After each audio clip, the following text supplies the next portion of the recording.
চলো শুরু করা যাক। তুমি যদি আগের ক্লাস 2টা দেখে থাকো আমার, তাহলে সেখানে লাশ-হাতিলির নীতি অনুযায়ী রাসায়নিক বিক্রিয়ার সাম্যাবস্থায় তাপমাত্রার প্রভাব একদম ক্রিস্টাল ক্লিয়ার করে বোঝানো হয়েছে।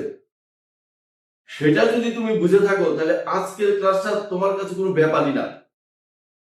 চলো দেখি। প্রথমত আমরা দেখব যে কোন বিক্রিয়ায় আসলে চাপের প্রভাব রয়েছে আর কোন বিক্রিয়ায় চাপের প্রভাব নাই। শিক্ষার্থীরা, একটা জিনিস মাথায় রাখবা যে রাসায়নিক বিক্রিয়া সংঘটনের সময় দুইটা বিক্রিয়ার ক্ষেত্রে চাপের কোনো প্রভাব নাই। এক, যদি বিক্রিয়ায় বিক্রিয়ক এবং উৎপাদের মধ্যে সবগুলোই কঠিন বা তরল থাকে তাহলে সেই বিক্রিয়ায় চাপের প্রভাব নেই। যেমন ধরো, অ্যামোনিয়াম ক্লোরাইড কঠিন অবস্থায় রয়েছে, এইটা বিক্রিয়া করে অ্যামোনিয়াম আয়ন জলীয় অবস্থায় রয়েছে, অর্থাৎ তরল অবস্থায় রয়েছে। ক্লোরাইড আয়ন অ্যাকুয়াস অর্থাৎ জলীয় বা তরল অবস্থায় রয়েছে। এই বিক্রিয়ায় দেখো বিক্রিয়ক কঠিন আর উৎপাদগুলো হচ্ছে জলীয় অবস্থায় রয়েছে। এই বিক্রিয়ায় চাপের প্রভাব নেই। অ্যাসিটিক অ্যাসিড ইথাইল অ্যালকোহলের সাথে বিক্রিয়া করে ইথাইল অ্যাসিটেট এবং পানি উৎপন্ন করে। লক্ষ্য করো, এইখানে বিক্রিয়ক এবং উৎপাদ সবগুলো তরল অবস্থায় রয়েছে। এই বিক্রিয়ায়ও চাপের প্রভাব নেই। এখন বিক্রিয়ক এবং উৎপাদের সবগুলোই কঠিন বা তরল অবস্থায় থাকলে কেন চাপের প্রভাব নেই? এটা একটা প্রশ্ন, সহজ প্রশ্ন, সহজ উত্তর। উত্তরটা হলো, কঠিন বা তরল অবস্থায় চাপ প্রয়োগ করলে আয়তনের কোনো পরিবর্তন হয় না। এই কারণে বিক্রিয়ক বা উৎপাদের সবগুলো কঠিন বা তরল যদি হয় তাহলে সেই বিক্রিয়ায় চাপের প্রভাব নেই। তবে ওর মধ্যে একটা যদি গ্যাসীয় হয় তবে সেই ক্ষেত্রে কিন্তু আবার চাপের প্রভাব থাকবে। যেমন ধরো এই বিক্রিয়াটার ক্ষেত্রে দেখো, বিক্রিয়ক ক্যালসিয়াম কার্বনেট কঠিন, উৎপাদ ক্যালসিয়াম অক্সাইড কঠিন, আবার কার্বন ডাই অক্সাইড গ্যাস। এখানে একটা অন্তত গ্যাসীয় অবস্থায় রয়েছে, সুতরাং এই বিক্রিয়ায় চাপের প্রভাব থাকবে। তাহলে শর্তটা হচ্ছে বিক্রিয়ক এবং উৎপাদের সবগুলোই কঠিন বা তরল অবস্থায় থাকতে হবে, আর থাকলে সেই বিক্রিয়ায় চাপের প্রভাব নেই। দ্বিতীয়ত, গ্যাসীয় বিক্রিয়ায় উভয় পাশে মোল সংখ্যা যদি সমান হয় সেই বিক্রিয়ায়ও চাপের প্রভাব নেই। যেমন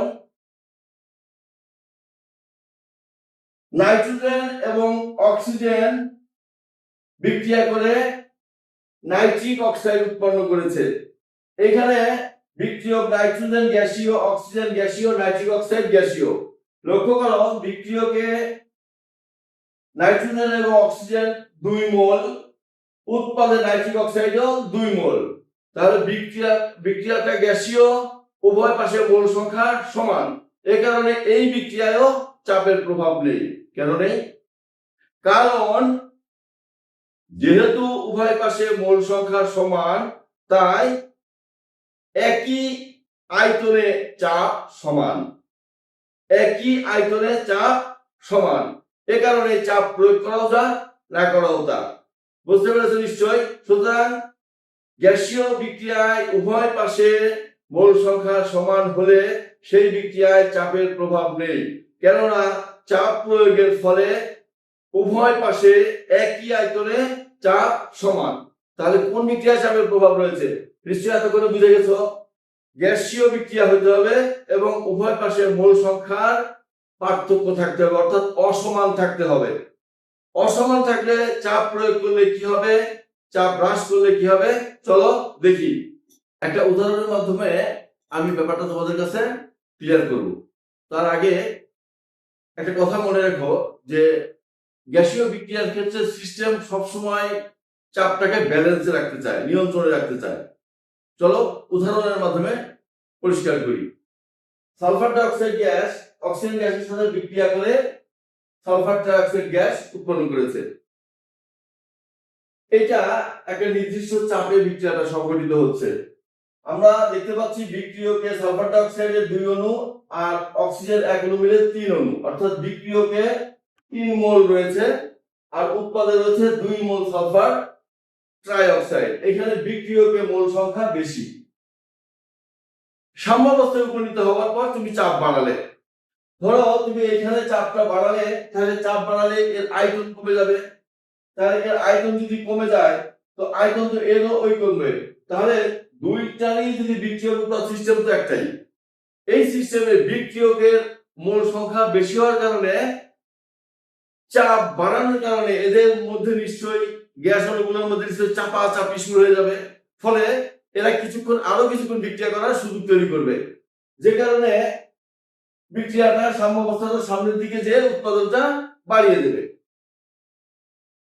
ঠিক একইভাবে যদি চাপ কমানো হয় তাহলে জায়গাটা খালি হয়ে যাবে, এই জায়গাটা খালি হয়ে যাবে, তখন উৎপাদের অণুগুলো কম অণু থেকে বেশি অণুর দিকে যেতে চেষ্টা করবে, ফলে চাপ বাড়িয়ে নেওয়ার চেষ্টা করবে, ফলে বিক্রিয়ক আবারও কিছুটা ভাঙার সুযোগ পাবে, ফলে সাম্যাবস্থা পশ্চাৎ দিকে সরে আসবে।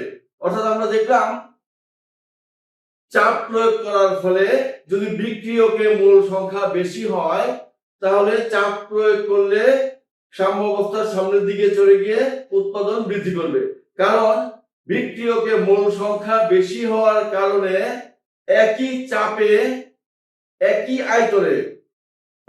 আয়তনে বিক্রিয়কের চাপ বেশি, এ কারণে সাম্যাবস্থার সামনের দিকে যাবে। আর চাপ কমালে একই আয়তনে উৎপাদের চাপ কম হবে। চাপের প্রভাব নিশ্চয়ই বুঝে গেছো তোমরা। এবার হলো ঘনমাত্রা। ঘনমাত্রা আরো সুদা, যত গুড় তত মিষ্টি। রাসায়নিক বিক্রিয়ার সাম্যাবস্থায় উপনীত হওয়ার পর যদি বিক্রিয়কের ঘনমাত্রা বাড়ানো যায়, অর্থাৎ এর পরিমাণ যদি আমরা বৃদ্ধি করি, তাহলে নিশ্চয়ই এরা আরো বেশিক্ষণ বিক্রিয়া করবে, সাম্যাবস্থার সামনের দিকে গিয়ে উৎপাদন বাড়াবে। যদি ঘনমাত্রা বিক্রিয়কের কমিয়ে দেওয়া হয় তাহলে এরা আরো অল্প সময় বিক্রিয়া করে সাম্যাবস্থায় চলে আসবে, স্বাভাবিকভাবে উৎপাদন কম হবে।